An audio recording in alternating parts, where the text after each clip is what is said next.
Coming up on episode 1 of the Thrive Parenting Podcast, that's right, the very first episode of this brand new podcast, we're going to be talking to parents from around the world about ideas they have to stay sane while staying home with their kids. And I've been surprised and shocked at the creative ideas that they've had, not only for their kids, but also for themselves, because at a time where so many of the supports are gone and so many of the demands have increased on the parents, all these ideas that they're using to stay sane and to make it to the end of the day without becoming a puddle of goo. So all that and more coming up on Thrive Parenting. Welcome to Thrive Parenting. I'm Jennie Owens, author of Dancing with the Porcupine. And I'm Lynn Owens. I'm her delightful husband, and I am the co-founder, co-owner of Canyon Lakes Family Counseling Center in Kennewick, Washington, and where I specialize in treating kids who have special challenges, especially trauma in their backgrounds. And this is Thrive Parenting, a podcast and video cast for parents of who are raising kids who just need some extra supports. And that could be mental health issues, that could be autism, that could be behavioral issues. So if you're a parent who just knows that if you're exhausted as a parent, you're probably that parent that we're talking to. And we want you to know we're here for you every week to bring support, encouragement along your way. And because we want you to know that you're absolutely not alone and you're not crazy. And we just look forward to building that community with you in the weeks to come. And we'll be releasing these episodes every Wednesday. Don't hold me to that because we're also parents. But before we get into today's episode, we keep hearing about people having all this extra time on their hands. And so we wanted to ask our panel what they're doing with all this extra time. Here's what they had to say. Nothing. I am not learning a language. I am not cleaning out a closet. Okay. I'm not even mowing my own grass. I turn out to be the laziest person in existence. Okay. Nothing. Well, I have 4 kids. I already was homeschooling 2 of them. Now I'm homeschooling all 4 of them. I'm playing a game where I keep all the tally marks of how many times a day my kids say mom. Okay. Extra time. I have 4 kids. I don't have extra time.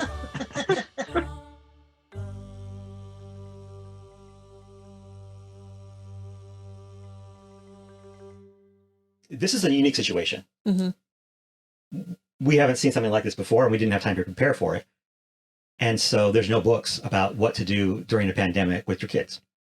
And so we thought, let's just start asking a bunch of them. We have a lot of contacts around the world, so we started asking them. And our first parents we're going to talk to are Sasha and Sarah Pascal, and they are actually missionaries in a country of Moldova. He's actually a Moldovan.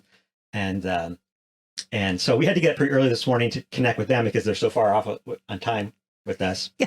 Here's our conversation with Sarah and Sasha. You're in the city, right, in Moldova, and you guys have a pretty small living space, yeah? Yeah, we have about 650 square feet and 2 kids. Wow. Okay. So You're just like a step up from us in the RV. But one more kid. But one more kid, that's true, yeah. Right. So Mm-hmm. it's probably about equal. Mm-hmm. So what are you doing to stay sane? Or are you staying sane? That's a good question. Yeah, so we told our kids that we're adventurers and we're going to be exploring new places. Okay. Oh, what a fun way to do it. Sometimes that just means like 1 mile difference from where we parked the car last time. Okay. But we've been all kind of around our section of the city. We drive for like 20 minutes and pull over and park and go find something to do. Okay. And our kids, this is like the most magical time of the day because our kids love this time of being outside. We do it for 1 or 2 hours every day. Wow. That's awesome. That's a big commitment. They're climbing trees, and this feels like the most downtime for us because they're being really well behaved and they're really excited to be outside and having fun. It means that we're not having as fancy of dinners because we're not prepping as much, or maybe we have to wake up a little earlier in the morning to get more stuff done so we can go out and do it, but we're making it happen every day so that we can all stay sane. I'd imagine it's quite a bit easier to manage young kids in the wilderness as opposed to in a 650 square foot apartment. But you find it rejuvenating for you too? Yeah, it's like, we are outside. They are running, jumping, skipping. It's not like, oh, stay still, don't touch this. Because usually especially with the with our boy, he can't stop himself from touching everything, and that puts stress on him and on us. But when we're outside, we say, let's see what can look at that bird, and then they just pick up sticks, and it's just exploring, and every day it's something new. So Do you get any downtime during the day with the kids then? So we have our kids nap every day. We call it rest time. You don't have to sleep, but you have to stay quiet. And it's an hour. So after an hour, we keep our word and we go and peek on them and see who's awake and let them get up. And we usually try to just rest during that time ourselves. So not try and use that time to try and get a bunch of stuff done, but to just like put our feet up for a few minutes and do some pleasure reading, or something like that, or drink an extra cup of coffee and secretly eat cake. One of the things in talking to the Pascals, I was so impressed by in the walks in the woods is they kept running into these unusual places and things, like their son who needed to do a lot of like this proprioceptive and vestibular motion, and he needed to swing a lot. They were out in the middle of the woods and found a swing hanging from a tree. Awesome. And I just couldn't believe it. It's like I was so, and then just the number of fun experiences they've had. And we've noticed that from our we feel energized doing something new, being in new places. It's just fun. It's stimulating to the mind to get out of that rut. So I love what they were doing. Yeah. And we realize, by the way, with all of these ideas that you might not be able to do all of them. Not everybody has access to hiking places or, things that, where you can get outside for a couple of hours. Right. But since the thing we're seeing is just using resources that are available to you, because they live in a 600 square foot apartment. Yeah. And so their resource was that there's wildernesses in nearby areas. So whatever's available. Yeah. By the way, for the people who are stuck in an apartment, what's that one resource, the dances and stuff online? The one that we found? Yeah, Go Noodle, which is a lot of school uses gonoodle.com. And we love that because you do dance parties. It teaches you to do like different dance moves and different exercises. It's a really great resource for people who are stuck inside all the time. Yeah. There was even one where you have to like pop the bubbles. So it's like they're getting active that way. It was really fun. Yeah, we love Go Noodle now. Yeah. Speaking of resources that are available to you, our next guest is Amanda and Tim Daniels, and they've had some really unique things that a lot of people don't have available to them that were made available to them that they've been using really effectively. Here it is. For me, after we were into this for a few weeks, it was kind of realizing, okay, time is somehow both crawling by, but also flying by. And so when we got a few weeks into it, trying to say, okay, if this is going to be how it is for a little while, I can't just fly by the seat of my pants. Right. We had a big shift where Tim, my husband, actually started working at home first, and then I started working at home afterwards. And so he was really struggling with feeling like he needed to show up fully as an employee the way he had been. He's a great worker. And I just kept kind of saying they can't expect the same standard. Like it has to be lower because we're stuck at home. And so there's this quote that really resonated with me where they said, you are not working from home. You're at home in a crisis trying to work. And so that's a big, that's a big shift, because then your mind isn't that, well, I'm an employee first and foremost. No, we're people and family members first and foremost, and trying to keep up with our jobs as best we can. Especially in the beginning when schools were trying to get their stuff figured out. I was like, if I get one more email from Class Dojo, I'm like flipping out. I think you were not the only one feeling that way. Now, you have one of the more unique situations that I don't know if a lot of people haven't tapped, in that you have some help every day. Tell us a little about that. Yes. Yeah. And so we've been lucky enough. My parents live fairly close. And so we made the decision early on to, as we isolate with them. They're in a household where it's my mom and my stepdad and my brother are living there, my adult brother. And so he is in a position right now where he is between jobs. And so we, are between daycare. And so I said, hey, would you be interested in maybe homeschooling, trying to take on some of the homeschooling stuff for our kids, and we could give you our daycare money. And so that for us has been a really big difference maker. I almost feel like, oh, I don't know that I'm allowed to claim like I'm in the trenches of parenting because we have so much help. That's but nice. It's really nice. It's a huge gift. And I've even had some other people, as this has gone on, they've talked about they've decided to quarantine with their parents after doing the appropriate, isolation, all of that. Now, a lot of the things we use to just kind of stay sane, take care of ourselves when we're in the normal day-to-day in the trenches with kids are gone. How are you pampering yourself during this time or taking care of yourself? Yeah.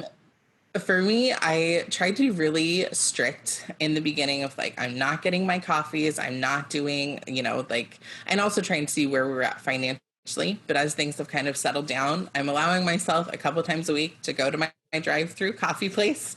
I usually wear a mask, have my wipes, wipe down the cup, like practice all the things I can. But I'm like, it's just a sanity break. The other thing is I'm totally like a saver, like where I will buy like a really nice candle or something and then save it for a special occasion. Yeah, and then years go by and I never use it. Right. Same thing. Yeah. Yeah. I think a lot of us moms can relate to that. And so just trying to bust some of those things out and say, nope, I'm not going to save this for a rainy day or special occasion. Like this is now life is a special occasion these days. That is awesome. Right. Well, if this isn't what is, right? If this isn't a rainy day or if you don't need it now, then you're doing really well. Yeah. You might need to unclench a little bit. You know what I'm saying? Speed round.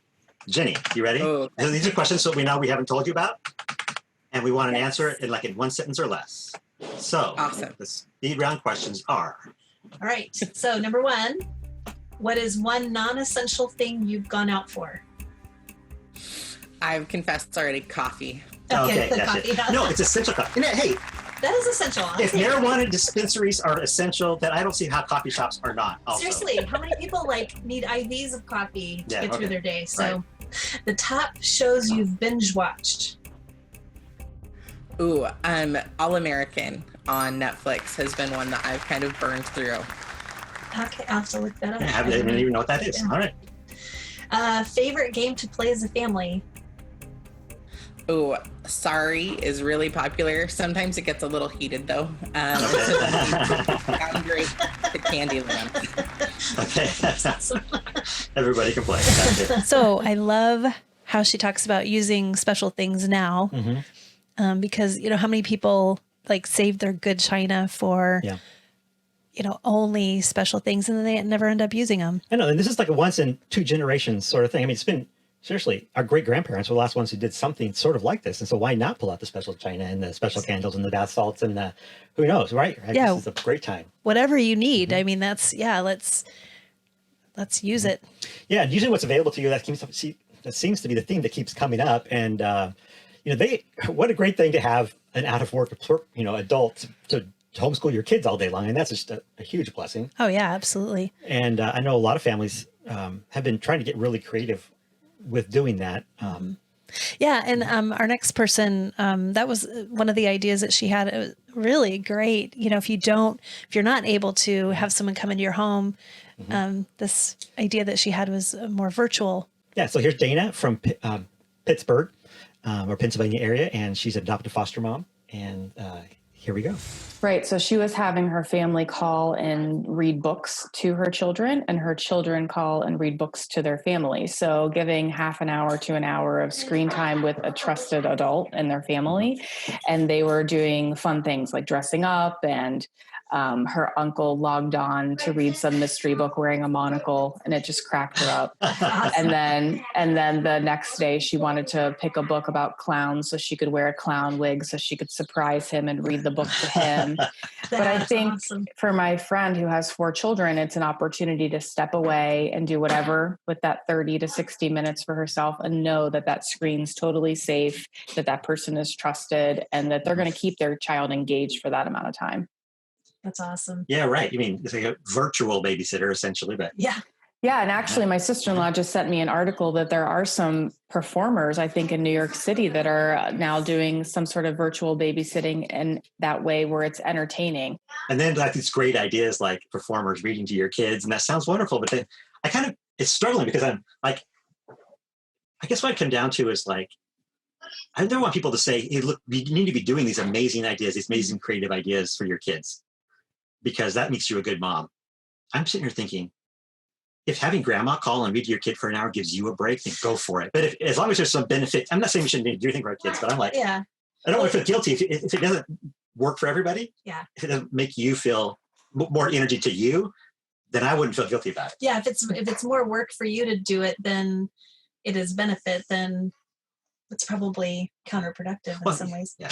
You know what I'm talking about, Dana? Yeah. Yeah. So my aunt called the other day and I was just trying to read a book, and Dessa was very busy, and I don't know why she was such a busybody that day, but I just thought I'll let her talk to somebody on the phone so I can read a book. And I heard some of the stuff that my aunt was asking her was so silly, but it was just to keep her on the phone. Oh, speed round questions. I know you're not prepared for these, but we got 3 of them. Here we go. Okay. One sentence or less. Go ahead. One non-essential thing you've gone out for. Oh, geez. Doritos. Now I'm hungry for those things. All right. Top shows you've binge watched. No, Casey Undercover on Disney. Actually, I don't really care for TV that much, but I do watch sometimes Court TV because I'm like into those like murder mystery podcasty kind of things. Nice. Okay. All right. Favorite game to play as a family? Probably charades. Oh, fun. Nice. Yeah. That's awesome. We're going to ask that question sometime. We'd be like, oh, we never play games. I don't want to pile any more guilt on either. Okay. She had some really great ideas. Yeah. And we've got the link down below, virtualbabysitters.com. And in the show notes over at canyonlakescounseling.com/thrive, we get the links to those sites. And, you know, sometimes it's a really great idea. I think the one thing that we learn from Dana is sometimes you have great ideas, it's still not going to be able to pull them off. Yeah, exactly. And that's you okay. might not have the people who are willing to help out with it or whatever. But I love that people are kind of stepping up and making things available. I mean, like this virtual babysitters club. I mean, that's what a great idea. Yeah.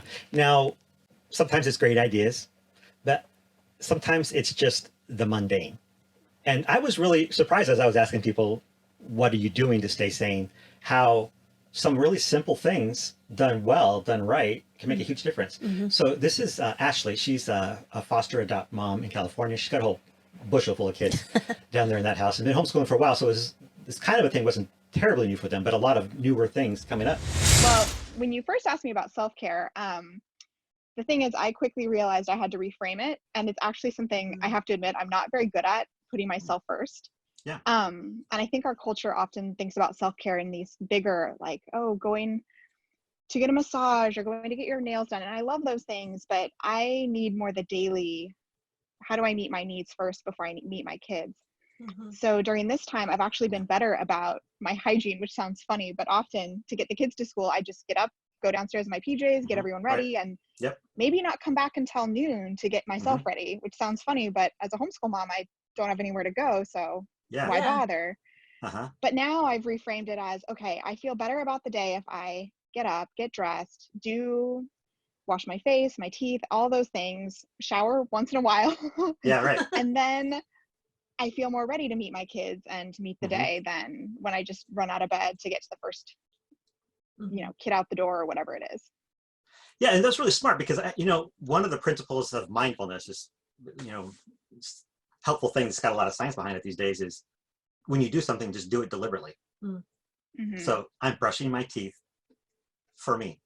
It's because I love myself because I want, whatever. I'm doing it for me. Yeah. Reframing it that way. That's a really good way to say it. Well, I love what you said because I think so many times parents think, to be a good parent, I have to keep meeting my kids' needs. And I love what you said because it's basically that idea that, in order to be a good parent, you have to take care of yourself.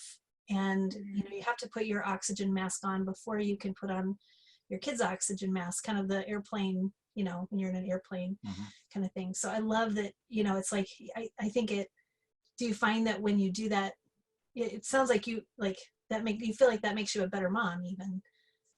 Exactly. And I think sometimes we talk about self-care in our culture, but forget it's the more basic, just am I doing my basic needs for me before I do my kids? And that's not even just okay, but that's necessary Mm-hmm. because I need to be in my best self before I can help them. And then I'll be better at not overreacting to something that happens, which literally just happened in my kitchen. And I had to take a step back and just be like, okay, you sit down. I need to do some deep breaths and then we'll have a discussion. That's awesome. funny.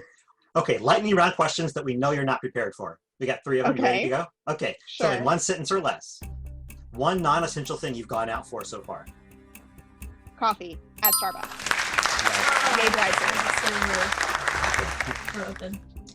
Top shows you've binge watched. I can't remember the name of it. Oh, well, I did start Tiger King and couldn't get through it. Okay. I know. I tried to watch it too. I couldn't make it 10 minutes in. I just really, I don't know. It was, yeah. Why? I don't know why everybody loves it. I don't know. Okay, and last question. Favorite game to play as a family during this thing? Have you had any good game moments? It's hard to pick a favorite. There's a weird one we like called I Found It, and there's a Disney version, and it's a cooperative game, and it requires searching for things on the board like ladders or pails or just weird random objects. But it's fun because it's cooperative, and so everyone's working together as a team, and we really love it. So that's one of my favorites. We played it a couple times so far. Anything else? Any other tips you want to show out before we stop recording? One thing I've told all my friends and I find myself doing a lot is our kids are having a tough time. We're having a tough time. So I just pull them in for hugs all day long. And nice. if one of my kids is having a big moment of feeling, even if I am part of the cause, right, I just pull them in my lap in my big rocking chair and we just snuggle. And I've come back to just, you know, the to-do lists don't matter. Them feeling loved matters. And if that can be my priority each day, that they go to bed feeling loved and cared for, that's all that matters. Right. That's awesome. You're a good mama. So I love that Ashley used these everyday things to just be intentional about them so that you can use those things to make sure you can make it through the end of the day. And, you know, more of those types of things that keep coming up when we're talking to people is, for one instance, using bedtimes, making sure that kids can't come out before a certain time in the morning if you're a morning person. And some said that they just make sure that, you know, we have a bedtime routine and it's just kind of hard and fast by 8 or whenever that they're in bed. That way, if you're a night person, you have that time to recover and rejuvenate yourself. The other thing I would end up being pretty surprised by was how many activities included kids. We had one mom who said that her kids like skateboarding. She was not going to do it. But she bought a longboard and she went and enjoyed an activity with her kids. And they could do it together. Yeah. That's great. And we have another parents, the Mobleys, our friends. Go ahead. Yeah. They just had a really great thing that they came across looking for something for a birthday to make it special and came across this really great idea. We were trying to come up with super creative ways to celebrate her birthday, you know, when we're all having to be at home. We came across something called the Yay Maker. And a Yay Maker. Yay Maker is what it's called. It's like one of those that used to be this, you know, you'd go in for sip and paint. Oh, yeah. I think that's what they're called. And so what it was is I paid, it was like $15 to exorbitant have online access, which was actually pretty cheap. That was the cheapest part. The most expensive part was buying paint for 6 of us. And so we chose a painting that we all wanted to do. And we spent 2 hours. Actually took quite a bit longer than that because it turns out we're all perfectionists. Who expected that one? Right. Me, I guess. And we all sat down and did an acrylic painting and everyone got along and we all shared paint, which I did not expect. And we all gave each other tips and hints on painting, which I didn't expect either. And it was amazing. So and it's not like your kids are all super mature, but you've got a variety of ages. I mean, like from youngest to oldest, how many kids and how old? We have 4. We have 18, 16, 13, and 11. So the fact they all got along well during this activity was, that's I wouldn't have predicted it. Amazing. Right. Yeah. No, I wouldn't have either. And my husband's not a very creative type person either. So it was awesome. And it was so much fun. And they've all asked to do it again. Wow. So here's the question. Like, so it was great for the kids and your daughter wanted this and it was a great gift for her and super creative. You get 2 thumbs up for me. You get an A, you get 5 gold stars as a mom. You're awesome. Okay. It was great for them. And you're smiling as you're talking about this. So I'm thinking you must have enjoyed it too. Oh, I absolutely did. So this was more of a life-giving opportunity rather than I'm going to do something for my kids, even if it cost me something. Right. Okay. It was fabulous. That's fun. That was really fun. It is fun. And here's the thing that's wild to me. Like, I wouldn't, if you'd asked me, like, if as a parent with kids who need some extra supports, if you'd asked me, what can you be doing to get extra time to make sure you stay, have lots of energy, make sure that you're surviving, staying sane, all those things, I probably would start thinking about ways that you can get away from your kids. Take a break, because not that our kids, it's not, I know we love them, but sometimes you just need a break. You just need a break. And so here we were talking about something that was very life-giving for you, which was including your entire family at one time. So I wouldn't have predicted that. And that's why I was so shocked at this one. Some of my kids are super creative though. Yeah. And it kind of channeled a lot of the different, it channeled them a lot. And it gave them a creative outlet as well. A couple of my kids aren't quite that creative, but want to be. Okay. And so it gave us all an outlet. What a fun thing, though. I mean, to find, because I mean, at this point, you're for lack of a better term, stuck together. So what a fun idea to find things that you can all enjoy, and that is life-giving to everybody. Right. Well, and I have to be honest, my oldest son, who is one of the ones whose heart is typically the hardest, and I did not expect to love it as much as he did, was painting butterflies on his painting. And wow. I was so excited to see that. I really never thought that would happen. And he's been one of the ones who's like, let's do it again. I'm like, but we painted trees last time. Like, really? You want to do it again? Right. And he's like, yeah, that was awesome. I talk about getting away, but what we want as parents, I can see what your heart is I want to have a close relationship with my kids. And sometimes early trauma, I think is what your kid's special need is with early trauma, that's scary to them. So they push you away. So to engage in an activity where I get what I want, which is this great relationship, this intimacy with my children, is life-giving in that situation. Right. Well, and this is things that my older two, who are the ones especially that suffered from the early trauma, just never did as little kids. They didn't paint, they didn't color. And so now to be able to see them do that is exciting. Yeah. Okay, now we have our lightning round of questions. We didn't tell you about these coming up, and in one sentence or less, you have to answer these questions. Okay, number 1. What's one non-essential thing you've gone out for? Ice cream. That's okay, right. One show you've binged watched. That's a good question because I can't remember what I watched. I have no idea. Okay. It probably was inappropriate. She didn't want her kids to know. Probably, it might be. Just doesn't want to admit to it. Last question is... Oh, family game. Oh yeah, favorite family game. Oh, that's it. Carcassonne. I've never even heard of that game. Neither, so I got a new tip today too. That's awesome.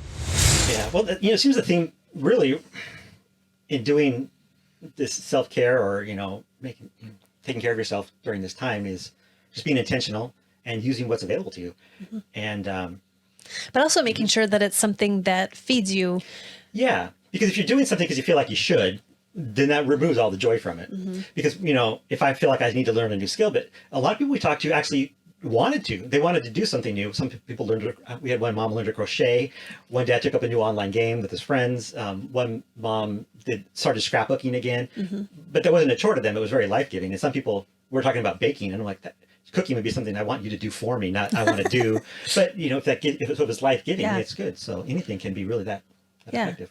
Yeah. So I think basically the key is just finding what works for you, finding what's life-giving. And, if those are things like even scrapbooking or things like that, if the kids can do it with you, and it's something life-giving for you and you're keeping them busy at the same time, it's a win-win. So if you're doing something because you feel like you have to, I don't care if that's your kid's schoolwork, because let's face it, that's a bunch of big crock right now. Or if it's feel like you need to learn something new or read a book, then we're going to bring our RV to your house and we're going to hunt you down and we're going to find you and we're going to stop you from feeling guilty about doing that. And for now, just do those life-giving things. Yeah. Because we think it's not enough to survive in parenting challenging kids or kids who need extra supports. It's not enough to survive through the pandemic. We don't think it's easy, but we think you can thrive. So we're Thrive Parenting, Jennie and Lynn Owens, and we look forward to seeing you next Wednesday. All right. See you later.